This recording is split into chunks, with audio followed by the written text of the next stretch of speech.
Baba yetu Mwenyezi Mungu, kwa jina la Yesu Kristo, Mungu wetu, asubuhi ya leo tunasema ya kwamba unastahili. Wewe ni Bwana, umejaa fadhili Bwana kwa ajili ya watoto wako. Na Mungu wetu, ni asante Bwana kwa sababu ya yale yote ambayo unatufanyia. Pokea sifa na shukrani, tunajiweka mikononi mwako, nikiomba ya kwamba utusaidie kwa kila namna tuweze kuimarika kama waaminio, ili tuweze kutimiza fungu letu katika maisha. Kila mmoja atimize fungu lake, na kila mmoja aishi maisha ambayo yanastahili injili ya Bwana wetu Yesu Kristo, akiwa mng'ao wako Bwana, akiwa shahidi wako Bwana. Ninaomba Bwana uchunguze maisha yetu. Mahali ambapo Bwana tunaenenda hivi sasa kwa njia isiyofaa, utusamehe Bwana na utuoshe kwa damu ya Yesu Kristo. Jambo moja tunatamani sana katika maisha yetu ni kutembea katika mapenzi yako yaliyo makamilifu, sio yale ya kuruhusiwa na sio kwa kujiongoza ama kuongozwa na wanadamu, lakini tuweze kumfuata Yesu Kristo Mungu wetu, kwa sababu wewe ndiwe kiongozi wetu. Tunaweka yote mikononi mwako. Tubariki Bwana kwenye hii ibada, iweze kuwa na manufaa kwa kila mmoja wetu. Asante Mwenyezi Mungu, pokea sifa na shukrani. Ninaombea wote ambao huenda wanateseka katika mwili kwa sababu ya maradhi, uweze kunyosha mkono ili uweze kuponya kila mmoja. Mwisho wa mambo yote, sifa na utukufu ni zako, maana tunaomba kwa imani kwa jina la Yesu Kristo. Amen. Tutafungua Biblia zetu katika Waefeso mlango wa 1.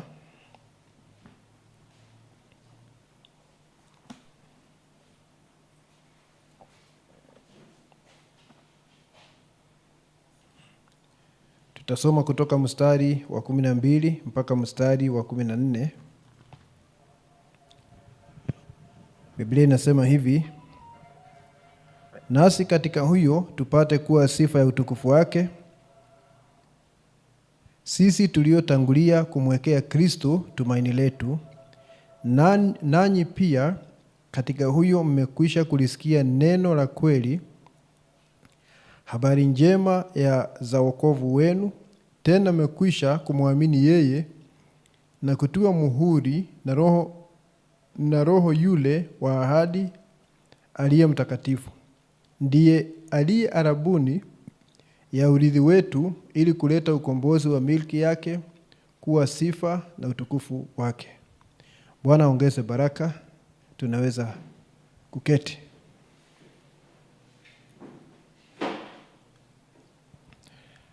Ningetaka kuanza mfululizo wa jumbe hapa kuhusiana na kazi ya Roho Mtakatifu. Kwa hivyo ni mfululizo ambao nitakuwa nao, sijui utachukua majuma mangapi. Lakini katika hii mikutano yetu ya katikati mwa juma, ningetaka kuongea juu ya mfululizo wa kazi ya Roho Mtakatifu. Na leo hii ningetaka kuongea juu ya Roho Mtakatifu, na niseme hivi baada ya kusema hivyo, kutuingiza katika nchi ya ahadi. Sasa uzingatie hayo ya kwamba tunaongea juu ya Roho Mtakatifu, kazi yake, na leo hii ni kutuingiza katika nchi ya ahadi. Tumesoma hayo maandiko katika Waefeso mlango wa 1 na mstari wa 12 mpaka 14, mahali ambapo Biblia inasema vile tunatiwa muhuri baada ya kusikia neno la kweli. Baada ya ukweli kufunuliwa kwetu na kutangazwa kwetu, tukiamini jambo hilo, basi tunatiwa muhuri na Roho Mtakatifu. Na wakati anatutia muhuri, tunasikia kwamba ni arabuni, ni kusema tumepata malipo ya kwanza, maana nafsi imeokolewa.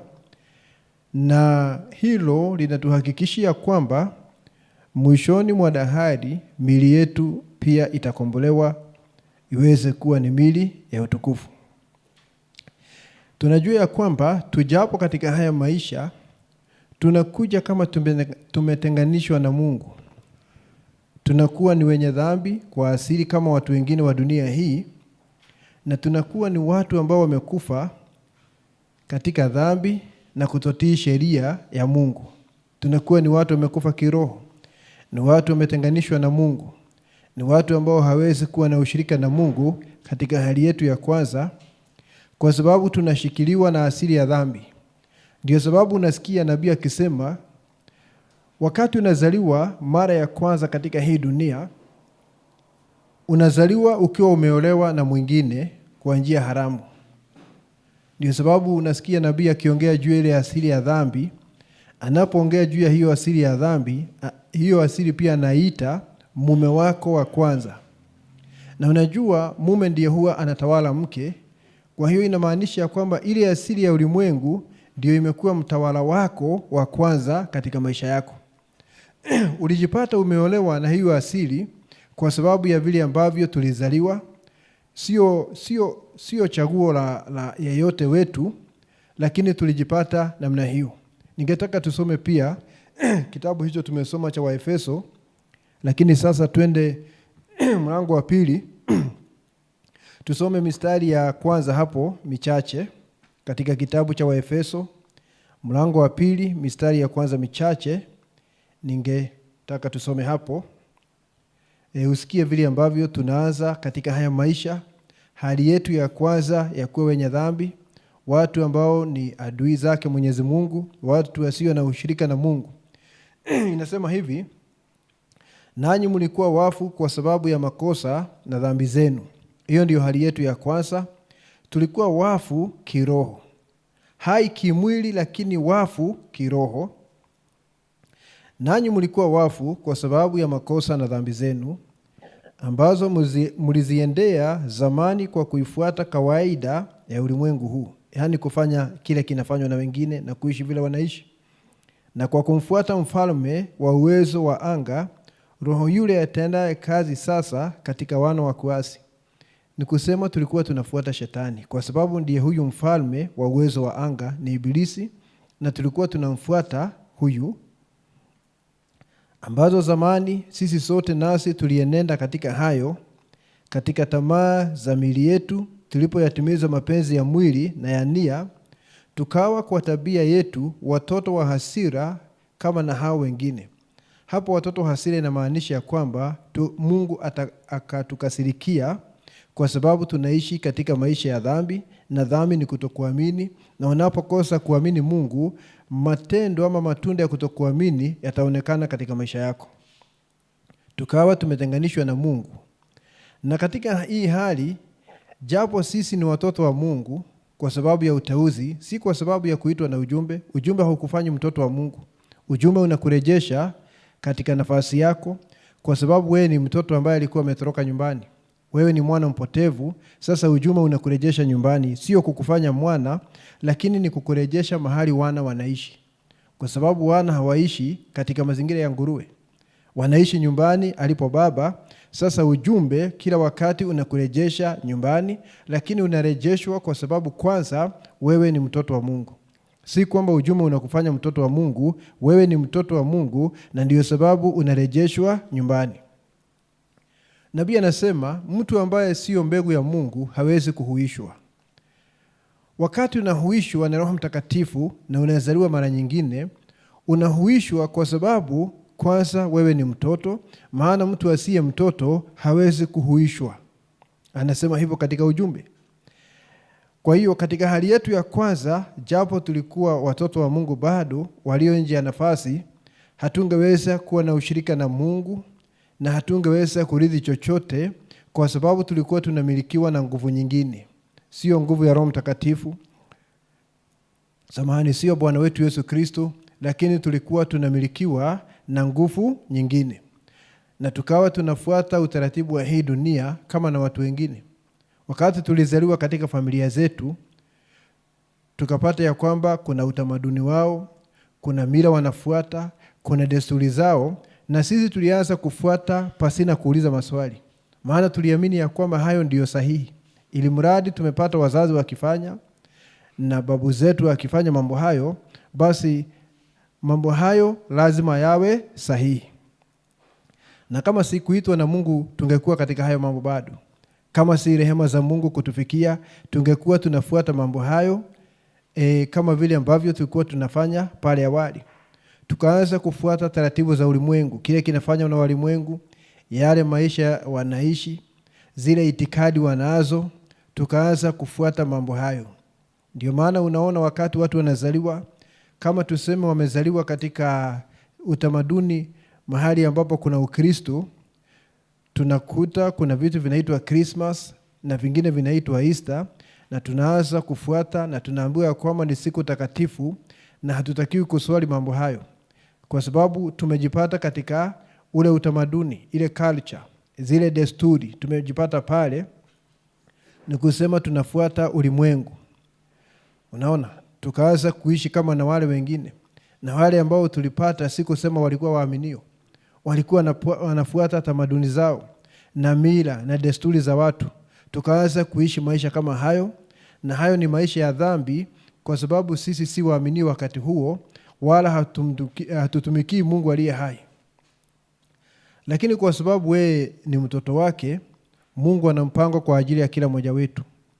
Alikuwa amepanga ya kwamba siku moja atakuita, na utasikia kabisa hiyo ni sauti ya baba yetu ikikuita.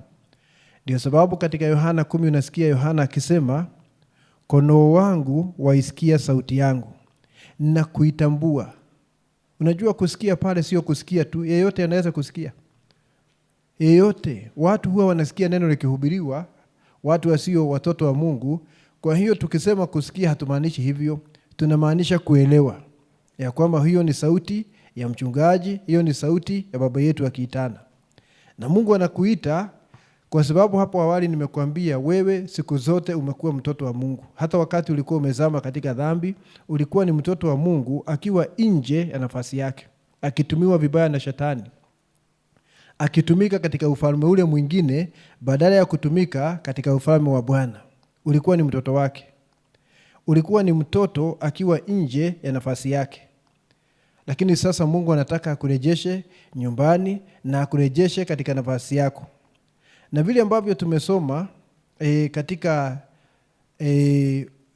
andiko letu la kufungua mkutano katika Waefeso mlango wa 1 mstari wa 12 mpaka 14, tumeona vile Mungu anafanya. Jambo la kwanza, Mungu anakuita kupitia neno la kweli. Ukweli unafunuliwa na unahubiriwa kwetu kwanza. Ndio sababu umesikia Biblia inasema kabla ya kutiwa muhuri na Roho Mtakatifu, unasikia injili ya kweli, neno la kweli, truth. Ukweli unafunuliwa kwako, ama ukweli unaletwa kwako, unasikia injili ya wokovu wako. Jambo la kwanza ni hilo. Na ukiamini jambo hilo kwa moyo wako, basi Mungu naye anakuja, anakutia muhuri kwa njia ya Roho Mtakatifu. Unazaliwa mara nyingine kwa njia ya Roho Mtakatifu kwa sababu umeamini ule ukweli. Huwezi kutiwa muhuri kama hukuamini ukweli. Sharti uamini ukweli ili Mungu sasa akutie muhuri. Kama vile huwa tunasema mara nyingi, mtu mmoja amekuja ameambia ndugu Branham, wewe ninaona unakosea. Ndugu Branham akamuuliza kwa nini? Kwa sababu unajaribu kufundisha watu nyakati za kimitume na nyakati hizo ziliisha. Kasema nitakuonesha, nabii akasema nitakuonesha mahali zilianza, nawe unionyeshe mahali ziliisha. Kwa sababu neno linasema ya kwamba siku ya Pentecost Petro akasema ahadi hii ya Roho Mtakatifu ni yenu mlio hapa Wayahudi na watoto wenu na wale wote walio mbali, wale wote ambao Mungu ataita. Nabii akauliza huyu bwana, je, Mungu anaitana? Yule bwana akasema ndio, anaitana. Basi ikiwa anaitana, ile ahadi bado inasimama ya kwamba watu wote wanafaa wajazwe na Roho Mtakatifu ikiwa ni Mungu amewaita. Huyu mtu akasema, unajua hapa kuna mambo mengi sana. Manake Mungu alisema, Biblia inasema Ibrahimu alimwamini Mungu akahesabiwa haki. Ibrahimu alimwamini Mungu akahesabiwa haki. Nabii akasema hilo ni sawa, ni kweli alimwamini Mungu akahesabiwa haki. Na unajua kuhesabiwa haki ni kusema ya kwamba Mungu amepuuza hatia zako zote za zamani. Amepuuza kila kitu na kusema hukuwahi kufanya hivyo. hukuwahi kutoamini, amepuuza mambo hayo yote, kwa sababu umemwamini na umeamini ushuhuda wake. Lakini nabii akaambia huyu mtu, lakini mambo hayo hayakuishia hapo. Maana baada ya kuamini ya kwamba ahadi ya Mungu ni kweli, Ibrahimu akaamini na akahesabiwa haki, basi Mungu alifanya jambo la kuonesha hiyo imani ni sahihi. Amekubali hiyo imani ya Ibrahimu, akamtahirisha, akampatia ishara ya tohara kuonesha imani yake katika Mungu imekubalika. Tukija katika Agano Jipya, tohara sio ya kimwili, ni ya kiroho. Ya kwamba kila mmoja ambaye anaamini ukweli, kila mteule ambaye anaamini ukweli, anapata tohara ya kiroho, anapata ubatizo wa Roho Mtakatifu, anatiwa muhuri na Roho Mtakatifu, kuonesha kwamba imani yake ni sahihi katika Mungu. Mungu anafanya jambo la kuonesha kwamba ameipokea imani yako. Umeamini ukweli na Mungu ameridhika ya kwamba umeamini ukweli, anakutia muhuri na Roho Mtakatifu. Na unajua hilo linafanya nini? Na kufanya uzao wa Ibrahimu. Ukisoma kitabu cha Mwanzo mlango wa 12, wakati Mungu alimuita Ibrahimu na akamwambia ajitenganishe na watu wao na wale watu wa kule Mesopotamia, kwa sababu Mungu angetaka kufanya kazi na Ibrahimu, na Ibrahimu akamwamini Mungu. Ukisoma Biblia inasema ya kwamba, Biblia inasema Mungu alimwambia Ibrahimu ya kwamba familia zote katika dunia watabarikiwa kwa sababu ya Ibrahimu. Yaani kuna kitu ambacho kinaitwa baraka ya Ibrahimu. Ukisoma katika kitabu cha Wagalatia, Paulo anaeleza hayo mambo katika Wagalatia, akiyatoa katika Agano la Kale, kwa sababu kazi yake ilikuwa ni kutenganisha sheria na neema. Ilikuwa ni kuleta vifuri vya Agano la Kale na kuonesha vile vimetimia katika Kristo. Anasema kuna kitu ambacho kinaitwa baraka ya Ibrahimu. Na anasema hivi Paulo katika Wagalatia, baraka ya Ibrahimu ni ubatizo wa Roho Mtakatifu, ukija hata kwa watu wa mataifa. Kwa hivyo unaona, wakati unajazwa kwa Roho Mtakatifu unakuwa uzao wa Ibrahimu, lakini si wa kimwili, ni uzao wa Ibrahimu wa kifalme ama wa kiroho. Na unakuwa ni mrithi, kwa sababu tunarithi pamoja na Ibrahimu. Na unarudishwa katika uchumi wa baba yetu.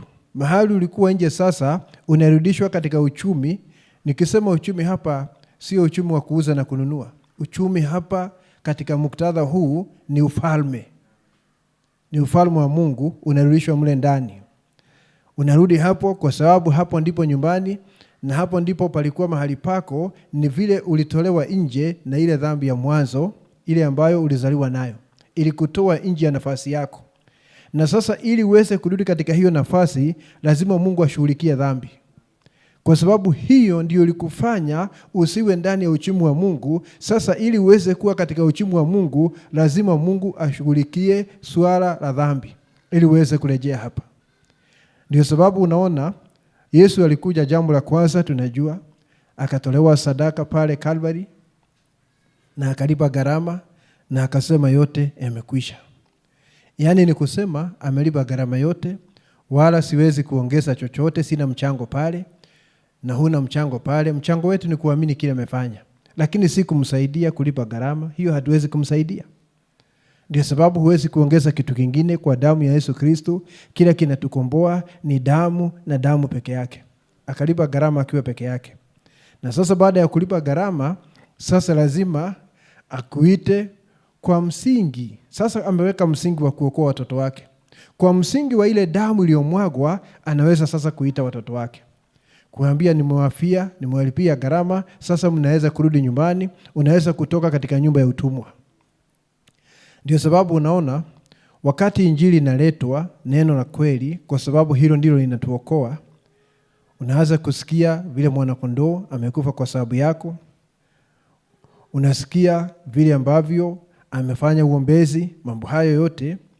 Unasikia neno la kweli, unasikia Mungu ni nani, unasikia ulikuwa ndani yake. Mambo hayo yote wakati unasikia neno la kweli likikujia, sasa Mungu anatumia utaratibu. Ni process, ni mchakato. Anatumia process iliyo na hatua 3 aweze kukuleta katika uchumi wake. Hapo ndio tunasikia juu ya kuhesabiwa haki, lakini sitaki tuwe tunasema mambo haya kana kwamba ni pambio. Ni vizuri tuelewe maana ya kila neno hapa.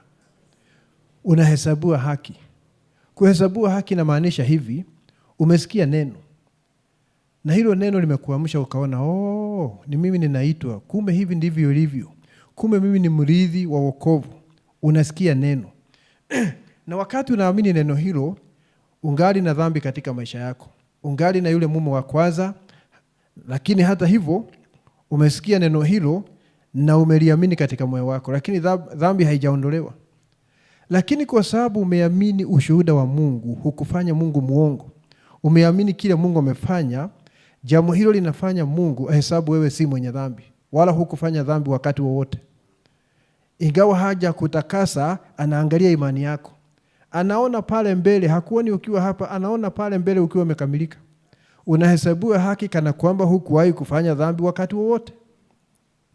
Na nabii anatuambia ni kama mtu ambaye tuseme apita mahali ambapo watu wanatupa taka na chupa zimetupwa pale na achukue moja. Maana yake angetaka kuwa anatumia hii moja. Wakati anaenda anachukua hiyo moja ambayo ilitupwa na mtu mwingine pale, basi ni yeye ameichagua. Haikumchagua na ameichagua miongoni mwa chupa nyingine zilizo pale. Ni kama vile Mungu alikuchagua. Nabii anasema katika ujumbe, ile siku Mungu alikuita, aliacha mabilioni ya watu ambao walionekana wanastahili kuliko wewe, lakini alikuita na akaacha watu hao kwa sababu wewe ndio wake. Wengine wanaonekana ni wanadamu kama wewe, wengine wana juhudi zaidi katika Ukristo, lakini hakuwaita. Kwa hivyo jambo la kwanza, mwenyewe anafanya chaguo lake, anachagua, na wakati anachagua ameacha chupa nyingine hapo. Sasa hii ameihesabia haki, ingawa imejaa uchafu mle ndani, imejaa labda imejaa mafuta ya grease na vitu kama hivyo, imejaa uchafu, lakini iko mikononi mwake. Ina uchafu, lakini iko wapi saa hiyo? Haiko pale, iko mikononi mwake. Imehesabia haki. Hata kama unataka kuishtaki useme imejaa uchafu, anasema iko mikononi mwangu, na ninajua nitafanya nini baada ya hapa, kwa sababu ule uamuzi nimefanya wa kuichukua, nimehesabia haki na nimepuuza kile wewe unaona. Nimepuuza ule uchafu wote, nimehesabia haki. Unaona? Na hivyo ndivyo Mungu anakufanya wakati unamwamini. Haijalishi. Ndio sababu nabii anasema unahesabiwa haki baada ya kuamini ukweli na unabatizwa na tamaa ya ulimwengu haijaondoka. Na si kwamba Mungu atakutupa. Sasa uko mkononi mwake. Anasema ikiwa ni mtu ambaye alikuwa anapenda wanawake, angali anawaangalia wakiwa nusu uchi. Kama ni mtu alikuwa anakunywa pombe, wakati anapita karibu na baa, karibu aingie pale, anaanza kujihoji, niingie ama niingie nusu ama nisiingie kabisa. Anajihoji tu. Unaona, amehesabiwa haki, lakini ile tamaa haijaondolewa. Mungu anaenda hiyo hatua nyingine. Analeta kitu kinaitwa sanctification. Na hiyo sanctification kwa Kiswahili ni neno moja tu, kutakaswa, lakini kwa Kiingereza ni maneno mawili. Hasa kwa Kiyunani ni mawili, yanaletwa pamoja, ambayo nabii alituambia ni kusafisha na kuweka kando chombo hicho kingoje matumizi. Anasema ni kusafisha na kufanya nini? Kuweka kando. Kwa nini? Chombo hicho kiweze kungoja matumizi. Na wakati unatakaswa ni kuondoa tamaa ya mambo ya ulimwengu. Ladha kwa ajili ya mambo ya ulimwengu, tamaa hiyo inaondolewa. Lakini na ujue hivi, kuhesabiwa haki na kutakaswa ni kazi ya Roho Mtakatifu. Sikia, kuhesabiwa haki ni kazi ya Roho Mtakatifu, kwa sababu ni yeye anakuita kupitia neno. Kutakaswa ni kazi ya Roho Mtakatifu, ni yeye anakutakasa kupitia kwa damu. Kuhesabiwa haki na kutakaswa ni kazi ya Roho Mtakatifu, lakini si Roho Mtakatifu akiwa ndani. Ni Roho anafanya mambo hayo, lakini hayuko ndani yako. Hajakuzaa mara ya pili, lakini ameanza kujifanyia njia aweze kuingia ndani yako. Wakati unaamini ujumbe, na unapoamini ujumbe, Mungu anakuhesabia haki na unabatizwa kwenye maji. Unahesabiwa haki, unasamehewa dhambi zako.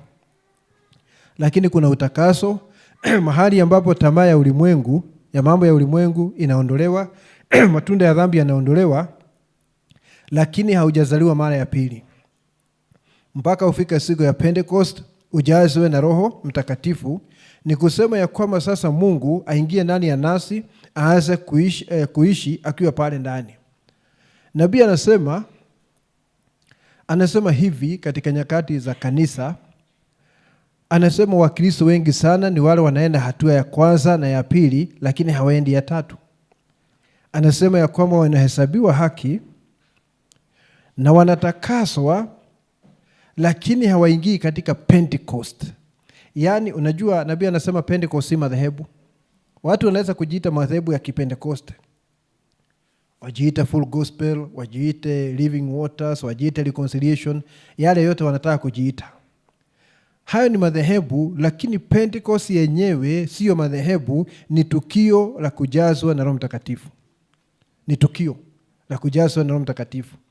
Na yeyote akiamini ukweli anaweza kujazwa na Roho Mtakatifu, haijalishi kama hivi sasa yuko kwa Katoliki ama yuko wapi, akiitwa na atoke na amini ukweli, anaweza kujazwa kwa Roho Mtakatifu.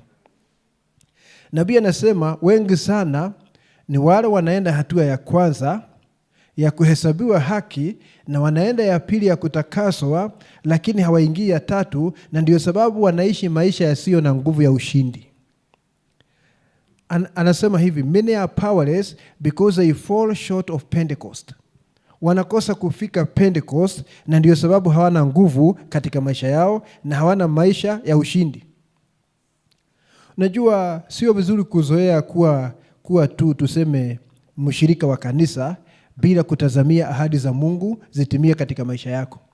Tunahitaji kutazamia ahadi za Mungu zitimie katika maisha yetu. Haitoshi kuwa mshirika wa kanisa na kufuata taratibu zote na desturi za kanisa. Tunahitaji kuwa ni watu ambao uhai wa Yesu Kristo unafanya kazi ndani yao. Ndio sababu niliwaambia siku nyingine, vile ujumbe unatuambia ya kwamba kanisa la Mungu aliye hai si organization. Ati tumejiunga pamoja, tumeleta taratibu zetu, tuna wazee wa kanisa, kuna mchungaji, kuna hii idara na ile. Si organization kama hiyo. Anasema ni organism. Na kuna tofauti kubwa sana ya organization na organism. Maana organization ni kitu ambacho kimetengenezwa na watu, taratibu zao, serikali ya kanisa, mambo ya mwanadamu. Organism ni kitu kilicho na uhai ambao unatembea ndani yake. Ule uhai ni Roho Mtakatifu. Ndio sababu unaona siku ya Pentecost walipojazwa na Roho Mtakatifu, basi wakawa kitu kilicho hai, kwa sababu kuna uhai wa damu ambao unatembea ndani yao. Filipo anashuka upande ule, anaenda kuhubiri Samaria. Petro anaenda kule Jopa, mwingine anaenda mahali pengine, kwa sababu ni mwili ulio hai, na hivyo ni viungo vinatembea sehemu tofauti tofauti zikifanya kazi ya Bwana. Kanisa la Mungu aliye hai ni kitu kilicho hai. Kuna uhai unatembea mle ndani. Ni organism, si organization. Kwa hivyo tusiwe tu washirika wa kanisa ambao hawatazamii chochote. Wanakuja tu kwa sababu ni siku ya ushirika, na leo nitaonana na ndugu fulani, tutaongea kidogo. Wazo kama hilo halitasaidia sana. Tunatakiwa kuwa tunaangalia sana kile Mungu ameahidi na kutamani kujitwalia kila kitu ambacho ameahidi. Hasa anasema ya kwamba wengi sana wanaenda hatua ya kwanza na ya pili, lakini hawaingii ya tatu, na ndio sababu hawana nguvu katika maisha yao. Hawana maisha ya ushindi, hawana nguvu, kwa sababu walienda wakafika mahali, lakini kasoro Pentecost. Hawakuingia Pentecost. Wamehesabiwa haki kwa sababu ni waaminio. Wanatakaswa kwa sababu ni waaminio, lakini hawaingii katika Pentecost, kuzaliwa mara ya pili, na hivyo basi wanaishi maisha yasiyo na nguvu. Tunahitaji tuende mpaka tuingie pale. Na hii ahadi alisema ni yao, watoto wao, na wale wote Mungu ataita, hii ahadi ni yao. Na kwa sababu ni Mungu amekuita, ni kusema hii ahadi ni yako, lakini lazima uitarajie. Lazima uitarajie kwa moyo wako wote. Wakati unajazwa kwa Roho Mtakatifu, ni zaidi ya msisimuko wa mwili, kwa sababu kuna wengi sana wanachukua misisimuko na miasho wanasema ni Roho Mtakatifu. Hata siku ya leo ukienda upitie mahali, tuseme wa Pentekoste wana mkutano kwa auditorium ama kwa uwanja, wanafanya crusade ama wanafanya conference, wanahubiri na unasikia wakisema leo, jioni ya leo, baada ya kusikia neno hizi siku 3, leo ni wakati wa kujazwa na Roho Mtakatifu. Wale wote wanataka kujazwa na Roho Mtakatifu, anza kuongea na lugha mpya. Ama wanaambia waje hapa waombewe, na wengine wanaanguka, wanasema ni roho. Huwezi kuwa na roho kama hujaamini ukweli. Na siku ya leo nataka ujue hakuna Roho Mtakatifu anayebatiza watu siku hii katika madhehebu. Hakuna. Hawezekani. Mungu hawezi kubatiza watu kwa Roho Mtakatifu ambao hawako katika ukweli ambao Mungu ameleta kwa ajili ya siku hiyo. Hakuna watu wanajazwa kwa Roho Mtakatifu katika madhehebu. Lakini wakati mwingine upako unaweza kuja miongoni mwao. Wanapata misisimuko, sensations, wanakuwa na miasho, lakini hakuna mtu anajazwa na Roho Mtakatifu. Na baada ya kutoka hapo na kwenda zao, hakuna mtu anaishi maisha ya ushindi. Maana Roho Mtakatifu hakuingia kwenye nafsi aweze kufanya huyo mtu kiumbe kipya. Kwa hivyo ni yule mtu wa kale, lakini huyu mtu wa kale amepata sensation saa hiyo. Amepata msisimuko saa hiyo, ameenda zake, lakini hajageuzwa katika nafsi yake. Wakati unaamini ukweli na Roho Mtakatifu anakuja, anageuza nafsi. Nabii anasema anachoma ule utu wa kale pale, ule mzizi wa dhambi unachomwa uweze kuondolewa katika maisha yako. Anachoma ule mzizi wa dhambi, unaondolewa katika maisha yako. Na Roho Mtakatifu anaishi katika hiyo nafsi. Anahuisha nafsi iweze kuwa neno la kizazi. Ndio sababu ndugu Branham anasema katika ujumbe ya kwamba nafsi yako ni neno na ujumbe ni neno. Anasema ni neno kwa neno. Neno limekutana na neno. Kuna wakati huko unajua ujumbe, kuna wakati siko ninajua ujumbe. Ulikuwa ni neno la Mungu ambalo halijahuishwa. Si unasikia pia nabii akisema juu ya jiwe jeupe, anasema hii sehemu haijawahi kuangaziwa. Hata wewe ulikuwa ni sehemu ya neno ambayo haikuwa imeangazwa. Ni neno lakini limelala. Unaona? Kuna wakati Malaki 4 haikuwa imehuishwa. Kuna wakati haya maandiko hayakuwa yamehuishwa. Na wewe ni neno katika majira haya lakini haukuwa umehuishwa. Na siku moja ukakutana na vile Mungu amesema kupitia mtumishi wake katika kizazi hiki, kupitia nabii. Nabii anasema ni neno likikutana na neno. Na ulikuwa unahitaji kukutana na hili neno ambalo nabii amehubiri kizazi hiki, ili neno ambalo ni nafsi yako liweze kuamka. Bila ujumbe hungeamka. Bila ujumbe hungeamka. Angalia ile hadithi nabii anasimulia ya tai na yule kida wake. Huyu mtoto wa tai alianguliwa chini ya kuku, lakini baada ya muda mama tai akaenda kutafuta kwenye lile bonde, na huyu akapatikana pale. Lakini asingeweza kuinuka na ene anga za juu bila kuona mama pale. Lazima angekuwa na kitu kitamvuta kumuondoa katika hayo mazingira na kumuonesha namna ya kuruka katika anga za juu. Na siku ya leo ujumbe ni mama tai, kwa sababu ni Mungu ananena kupitia nabii. Ujumbe huu hata si nabii, nabii ni chombo. Ujumbe huu ni ufunuo wa Yesu Kristo. Na huu ndio unakuita ili kutoka hapo uanze kujifahamu wewe ni nani. Bila ujumbe hungeweza ndugu, na singeweza. Kwa hivyo ni neno likakutana na neno. Ama mama tai akakutana na mtoto wake. Mtoto wake ni nafsi yako ilikuwa imelala. Sasa unaitwa, unaanza kusikia ukweli. Na ukisikia ukweli na Mungu anakupitishia hizo hatua, unafika mahali unajazwa na Roho Mtakatifu katika nafsi yako. Sio katika mwili, lakini katika nafsi. Kwa sababu kuna watu wanabatizwa na Roho katika mwili. Lakini unajua ukibatizwa na Roho katika mwili sio muhuri. Huyu anakuja na kuondoka. Anakuja na kuondoka. Tukienda mahali kuna revival, anashuka siku hiyo, anashuka juu ya mwili na juu ya roho, kwa sababu tumekuwa na revival. Ukiotoka hapo, baadaye ule upako na kuondoka. Tukiwa na revival nyingine, tena unabatizwa tena kwenye mwili na kwenye roho. Lakini upako ule haujaingia kwenye nafsi, ukugeuze uweze kuwa kiumbe kipya. Lakini wakati upako unaenda kupita mwili, unaenda kupita roho, unaingia kwenye nafsi, unaondoa ule mzizi wa dhambi, unakuhuisha, hapo unazaliwa, unakuwa kiumbe kipya. Na hiyo ni one way ticket, ni kusema roho hata toka tena katika hiyo nafsi. Kuna watu wanaamini katika ujumbe na wamesoma, wako na nukuu ya ujumbe. Unajua unaweza kunukuu ujumbe kuonesha chochote. Unaweza hata nukuu ujumbe uonesha una haki ya kuoa watu wake wengi, inategemea. Si ni kweli? Si madhehebu wanasoma Biblia hii na kuleta vituko vya kila aina. Na ukiuliza umetoa wapi? Nimetoa kwa Biblia. Nimetoa kwa Biblia. Lakini ni kutafsiri vibaya. Naona? Sasa kuna wale wanaamini ya kwamba unaweza kujazwa na Roho Mtakatifu, lakini siku moja uweze kuwa mkatili ama mkaidi na Roho Mtakatifu atoke. Akitoka aende kwenye matawi kwa sababu sasa umegeuka na umekuwa mbuzi.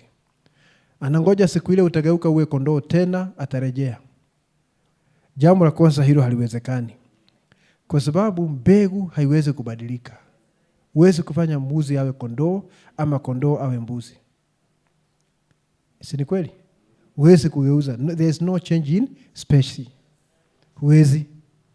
Na tena Mungu si muhindi, anakupatia asubuhi na anachukua jioni.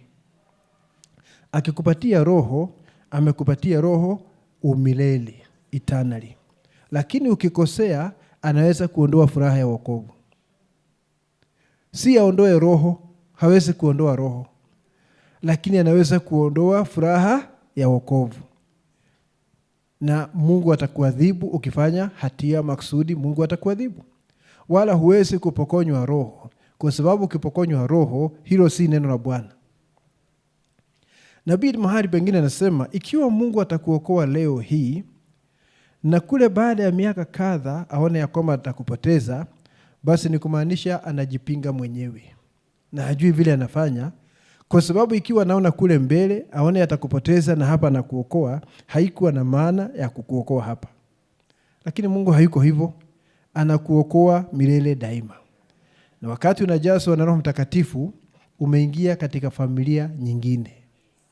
Sio ya kuzaliwa kimwili mahali ulizaliwa, familia ya kiroho, na ukiingia pale unapata wengine wa hiyo familia. Ndugu wengine na dada wengine wa hiyo familia. Unaingizwa katika kile kinaitwa mwili wa siri, mystical. Mwili wa siri wa Bwana Yesu Kristo, ni kusema kanisa lake halisi. Kanisa halisi la Bwana Yesu Kristo sio tu watu wanakuja pamoja kimwili, wanasema wako na ushirika, lakini ni watu ambao wanabatizwa katika nafsi, wanaingia katika mwili wa siri. Dunia haitajua wewe ni nani, ingawa ataona mtu ambaye ana maisha yasiyo kawaida, lakini umeshaingia katika mwili wa siri, na huo mwili ni familia ya Mungu. It is a family. Ni familia ya Mungu, na ndio sababu tunaitana ndugu na dada. Kwa sababu ni familia. Na hata ngambo ile nyingine ya pazia tutaitana ndugu na dada. Nabii aliona hivyo wakati alienda upande ule wa pazia. Na akaona hope akija akasema bila shaka huyu sasa ataniita mume wangu. Hakumuita mume wangu, alisema ndugu yangu wa dhamani. My precious brother. Tunaitana ndugu na dada ngambo ile nyingine kwa sababu ni familia ya kiungu. Nabii anasema ukisha kuingia katika ile familia, ama na ndio nchi ya ahadi, ukiingia pale ndani na ndio kuingia katika Kristo, ukiingia pale ndani una haki ya kuanza kupeleleza yaliyomo. Huwezi kupeleleza ukiwa nje. Si ni kweli? Huwezi kupeleleza ukiwa nje. Ndugu, kama sijawahi kufika kwako, hata kama ni hapo mezani, hapo sebuleni sijawahi kufika kwako, siwezi kujua kilicho katika nyumba yako. Ninaweza kukisia tu. Lazima huyu ndugu ama dada ana viti, kwa sababu sidhani anakaa kwenye sakafu. Lazima labda ana stool ama jambo fulani katika nyumba yake. Si ni kweli? Ninakisia kwa sababu niko nje. Lakini siku moja nikitembea pale na unikaribisha niingie pale, hakika ninaweza kuona kilichomo pale na ninaweza hata kukalia viti vyako. Ndivyo ilivyo na ufalme wa Mungu, ya kwamba ukiwa nje unaweza kusikia kuna hiki na kile, lakini wewe si shahidi. sio shahidi wa jambo hilo, japo unasikia ukiwa nje kuna hiki na kile na kile, lakini ama kweli wewe si shahidi. Unahitaji kuwa pale ndani uweze kuwa shahidi. Na hivyo ndivyo ilivyo. Nikasema siku nyingine ya kwamba tunahitaji Roho Mtakatifu ili tusifanye kile kinasemekana kwa Kiingereza window shopping. Unajua window shopping ni mtu anatembea kando ya maduka, unaangalia kwa vioo vile vitu wameweka pale, unaangalia ukiwa nje na unatamani, lakini huwezi kuingia ndani kwa sababu huna uwezo wa kununua saa hiyo. Ni kutamani tu kile ambacho wana display pale kwenye kioo. Kile wameanika pale kwenye kioo unatamani ukipitia pale. Na unaweza kufanya hivyo ahadi za Mungu. Unaweza kufanya window shopping ya ahadi za Mungu. Unasikia mambo makuu, unasikia juu ya imani kamilifu, amani ambayo imepita ufahamu, mambo hayo unayasikia. Ni window shopping kwa sababu uko nje ya lile duka ama tuseme nchi ya ahadi. Unahitaji ubatizwe uingie ndani. Ukisha kuingia ndani sasa si window shopping, ni kuanza kuchukua kila kitu ambacho unaweza kupata pale. Kwa sababu ahadi zote zimelala ndani ya nchi ya ahadi, sio nje ya nchi ya ahadi, zimelala ndani ya nchi ya ahadi. Sasa ukiingia pale ndani unaweza kurithi chochote ambacho kinaweza kupatikana hapo ndani. Na si hivyo tu. Wakati unaingia katika uchumi wa Mungu, unazaliwa mara ya pili, unaingia katika mwili wa Yesu Kristo, kila mmoja wetu ana huduma. Hakuna ndugu ama dada ambaye hana huduma kwa ajili ya mwili wa Bwana, hata mmoja. Kila mmoja ana huduma. Ila huduma hiyo haiwezi kufanikiwa ukiwa nje ya ule uchumi wa Mungu. Lakini Mungu alikuteua kabla ya misingi ya ulimwengu uweze kuwa na hiyo huduma. Lakini haiwezi kufanikiwa iwapo uko nje ya mwili wa Yesu Kristo. Ndio sababu, na nitasoma nukuu hapa nifunge, nilikuambia siku nyingine, kwa sababu najua sisi wa Kristo na sisi waaminio kwa ujumla wanapenda mambo ya kiroho na wanatamani sana karama za kiroho, na hata Paulo anasema tutamani hizo karama. Lakini karama ya kiroho ya kwamba unatabiri, unatafsiri ndimi, mambo kama hayo bila kuzaliwa mara ya pili haina maana. Jambo la kwanza, jambo hilo litakudanganya. Utadhani ya kwamba wewe ni sahihi kwa sababu ya hiyo karama, na hauko sahihi. Karama bila kuzaliwa mara ya pili haina maana hata kidogo. Hebu tusome nukuu hii wakati usiende kabla ya kuisoma. Hapa katika maswali na majibu katika COD tuisome kwa haraka kidogo.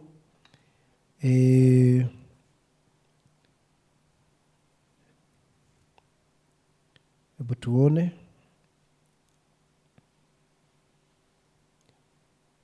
Sikia vile ujumbe unavyosema hapa, maswali na majibu hapa. COD. Nabii anasema so get Christ in your heart, mpate Kristo katika moyo wako. Christ and the Holy Spirit is the same thing. Kristo na Roho Mtakatifu ni jambo lile lile. Holy Spirit, Christ means the anointed one. Roho Mtakatifu, Kristo inamaanisha aliyetiwa mafuta. And the Holy Spirit is that anointing. Na Roho Mtakatifu ndiye yale mafuta. And you are the one that is anointed. Na wewe ndiwe uliyepakwa mafuta. And it is Christ in you anointing you. Na ni Kristo ndani yako akikupaka mafuta. Then you have got the right thing. Basi una jambo sahihi. Then he can use you to do anything he wants to use you in. Unapotiwa mafuta namna hiyo, na si katika mwili na si katika roho, lakini katika nafsi, nabii anasema Mungu anaweza kukutumia vyovyote ambavyo anataka kukutumia. Because you are in the body and subject to any of those gifts. Kwa sababu uko katika ule mwili na unaweza tumika katika karama yoyote. Lakini tazama hapa, to have one of the gifts outside of the body, it will do you no good. Kupata karama nje ya ule mwili haitakusaidia. Haitakuwa na faida yoyote kwako ukipata karama ya kiroho na hauko ndani ya mwili. Ni kusema haujazaliwa mara ya pili na huko una karama, anasema karama hiyo haitakusaidia. Na hapo ndipo ananukuu wa Korintho wa kwanza 13, though I speak with the tongue of men and angels, have not charity, it profiteth me nothing. Anasema hata nikiongea kwa ndimi za wanadamu na malaika na sina upendo, hainifaidi chochote. Though I have faith and can understand all the mysteries of God, profit me nothing. Na hata nikiwa na imani. Mnajua kuna karama ya imani. Acha hii imani kamilifu tunaongea habari zake. Kuna karama ya imani ambayo huwa inatenda makuu na mtu hayuko ndani ya mwili. Na ingawa ninaelewa siri zote za Mungu. Unaweza kujua siri za Mungu intellectually, kiakili. Unaona? Anasema hiyo haina maana. Though I give my body to be burned as a sacrifice, kuna watu mpaka wanapelekwa mahali mwili uteswe sana vile Luther alikuwa anafanya. Though I give my body to be burned as a sacrifice, give all my goods to the poor. Mwili wangu uchomwe na nipatie maskini mali yangu yote. Though I have faith to move a mountain, na niweze kuwa na imani ya kusogeza mlima, I am nothing. Mimi bado ni bure. Kwa nini? Don't depend on those things. Usitegemee hayo. Hizo karama moja hii na ile, usitegemee hayo. Unaona jambo hilo? Nilitabiri na hayo mambo yakaja kutukia. Niliota na ndoto ikatukia hivyo. Ama nilinena kwa lugha, ama niliombea mgonjwa akapona. Hayo ni sawa, lakini ukiwa nje ya mwili hayatakufaidi. Uko nje ya mwili, uko nje ya nchi ya ahadi. Anasema don't depend on those things. Usitegemee hayo. The Holy Spirit is a being. Roho Mtakatifu ni utu. It is God in you, the person that is lead to your whole being. Ni utu, ni Mungu, ni mtu akiwa ndani yako ambaye ameangaza utu wako wote. Amekufanya nuru. You are changed. Na unabadilishwa, you are a new creature. Unakiwa kiumbe kipya. Any little thing that is wrong, he will tell you that's wrong. Na ukifanya kitu kidogo ambacho hakistahili, atakwambia hicho hakistahili.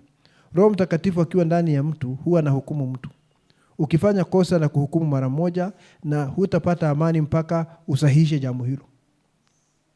Anafanya hivyo, hata kubali uishi katika maisha hayo na uendelee kana kwamba ni kawaida, lazima akuhukumu wakati unafanya kitu ambacho hakifai. Labda nimejibu yule ndugu pale kwa ukali, ama yule dada amejibu yule dada mwingine pale kwa ukali. Roho Mtakatifu atahukumu jambo hilo. Hiyo ni kazi yake. Anasema any little thing, he will tell you that's wrong. Chochote kidogo kile, atakwambia hilo ni kosa. Then quit, unaliacha, don't do it. Na unasema Father, I did not mean to do that, you forgive me. And that's the Holy Spirit. Unasema Baba, sikuwa na nia ya kufanya hivyo, nisamehe. Anasema huyo ndiye Roho Mtakatifu. Sasa nilikuwa nataka kusema ya kwamba ukiwa na karama, ukiwa nje ya mwili, karama hiyo haitakusaidia. Haitakusaidia. Na hata ukienda kumtumikia Mungu, huduma yako itakuwa na kipimo, itakuwa limited sana na itakuwa na dosari. Kwa sababu uko nje ya mwili.